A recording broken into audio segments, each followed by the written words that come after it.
भाजपमधल्या प्रवेशाबाबत निवडणुकीनंतर निर्णय घेणार असल्याची भूमिका स्वाभिमानी शेतकरी संघटनेचे नेते राज्यमंत्री सदाभाऊ खोत यांनी घेतली आहे। भाजपचा स्कार्फ गळ्यात घातल्याचा वेगळा अर्थ काढू नये असंही त्यांनी नमूद केलंय।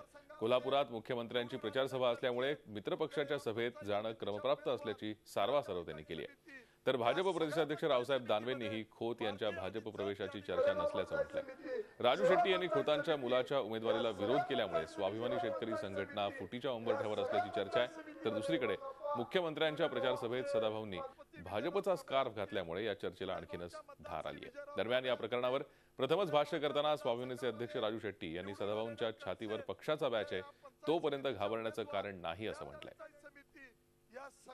गेली अनेक वर्ष आम्ही राष्ट्रवादी आणि काँग्रेसच्या विरोधामध्ये लढलेलो आहोत। मग आमच्या सहकारी पक्षांच्या व्यासपीठावरती की ज्यांनी आम्ही एकत्रित किमान समान कार्यक्रम घेऊन निवडणुका लढवल्या, मी मंत्रिमंडळामध्ये आहे, त्यात जाणं काही फारसं गैर आहे असं मला वाटत नाही। सदाभाऊ या भाजपच्या वाटेवर आहेत का काय नेमकं? या सर्व गोष्टीवर सध्या मला फारसं भाष्य करायचं नाही। मी आयुष्यभर संघर्षमय जीवन जगलेला सामान्य कार्यकर्ता आहे, त्यामुळे कोणताही संघर्ष मला काही फारसा नवीन आहे असं मला वाटत नाही। पण निवडणुका झाल्यानंतर योग्य वेळी योग्य ठिकाणी योग्यच मी बोलेन।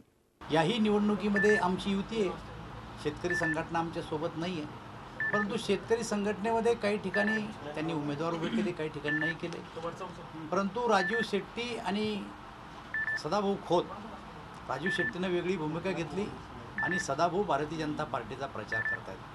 मला वाटत नाही की सदाभाऊ भारतीय जनता पार्टीतील ते शेतकरी संघटनेचे नेते आणि शेतकरी संघटनेचंच काम करतात। एक मित्र पक्ष म्हणून ते जर आमच्या स्टेजवर आले तर मला असं वाटतं काही वावगं ठरणार नाही। गळ्यात कसली पट्टी असली तरी जोपर्यंत सदाभाऊच्या छातीवर लाल बिल्ला आहे तोपर्यंत सदाभाऊंना चिंता करायचं काय कारण नाही आणि इतरांना चिंता करायचं काय कारण नाही। झी 24 तास रहा एक पाऊल पुढे।